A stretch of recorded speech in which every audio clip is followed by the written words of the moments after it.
What's good, guys? Fantasy Joe back with my Week 8 waiver wire video. If you guys are new to the channel, make sure you hit that subscribe button, hit that like button, and if you guys have any questions or comments, drop them in the comment section down below. Okay, so real quick, I'm going to try to knock out this waiver wire video. So recorded this and it didn't keep, so we're going to try to knock this out real quick. But this is a good week for waivers. That's the biggest thing I would say right off the bat. And there are two guys that are kind of in a tier of their own to me when it comes to ads this week that I would be taking a shot on depending on which one I need more for my roster, and that's something that you've got to answer yourselves. But basically, so at running back, Monangai is a great ad to me. He had 15 touches this last week, played about 45% of the snaps. So that right off the bat is fantastic, and like news factors, all of that. 13 carries for 81 yards, 2 for 13 through the air. Fantastic game. So yeah, if I need a running back, he is my top ad. But okay, perfect. Ordonde Gadsden would be my top ad if I really need a tight end. He does have more target competition, so we're not necessarily going to see 68 and 164 every single week, but 8 and 9 targets. They've had to throw the ball a lot. Omarion Hampton's likely to be out for another chunk of time, so that likely continues. This one, he looks like a talented football player, so that he has going for him. So, but they do have Keenan Allen, Lab McConkey, Quentin Johnston there as well. So that obviously is a lot of competition in the passing game. But like I said, you're kind of scratching for things or, desperate if you need a tight end. And I feel like he has the upside that we're really probably not going to see for the rest of the season. So if you've got two good running backs and another guy on your bench, you're fine throwing in for your bye weeks and stuff like that, I would probably go out and get Gadsden instead of Monangai. But I think both of those guys are great ads. At quarterback, my top ad would be Jaxson Dart. I do think you can also go out there and add Joe Flacco if you need him in a league. They play the Jets this week, but the rushing production, 50 yards in 3 of the last 4 and rushing touchdowns in 3 of the last 4 games. That's going to get done. He's averaging probably, about 200 passing yards. But when you get that extra passing touchdown through the air, basically, from the rushing yards and then some, and then you get that rushing touchdown, it makes everything work. So Jaxson Dart, a guy to check out on waivers if you need a quarterback. Moving on, another guy I've really liked, Kayshon Boutte would be my top ad if I need a wide receiver. This is the thing. He hasn't had the most targets, but he's running the most routes.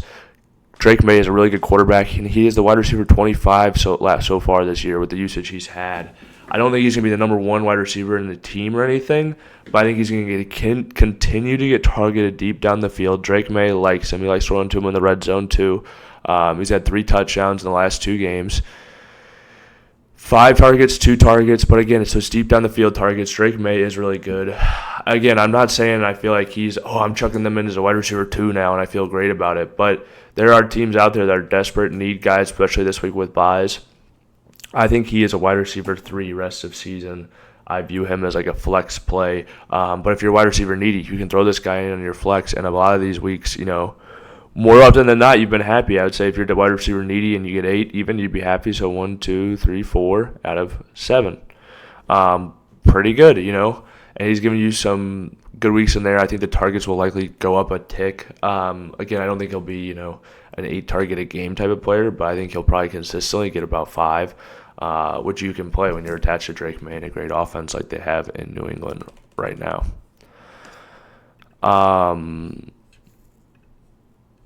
Let's see here.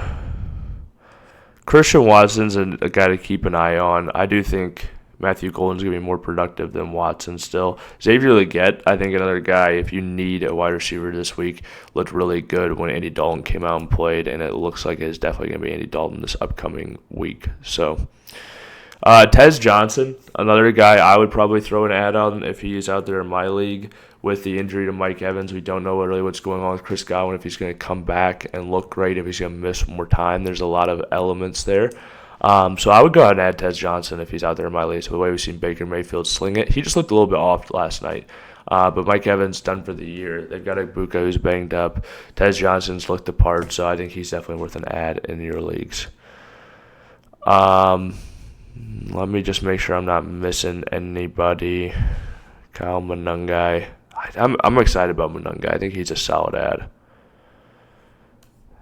Devin Neal worth an ad as well, I would say. Backup now with Kendra Miller tearing his ACL. He's a good player.